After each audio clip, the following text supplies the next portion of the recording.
বাংলাদেশি মানবাধিকার আইনজীবী তাকবীর হুদা বলেছেন, ইনকিলাব মঞ্চের মুখপাত্র শরীফ ওসমান হাদির হত্যাকাণ্ড এবং এর পরপরই দেশে ছড়িয়ে পড়া সহিংসতা বাংলাদেশের রাজনীতি ও নিরাপত্তা ব্যবস্থায় এক ভয়াবহ মোড়ের ইঙ্গিত দিচ্ছে।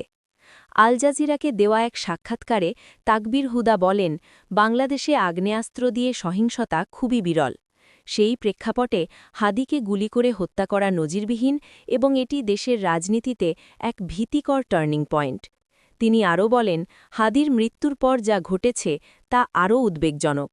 এক রাতের মধ্যেই দেশের সবচেয়ে পুরনো ও বৃহৎ কয়েকটি সংবাদপত্রের কার্যালয়ে অগ্নিসংযোগ করা হয়েছে, যা বাংলাদেশের গণমাধ্যমের স্বাধীনতার উপর বড় ধরনের আঘাত।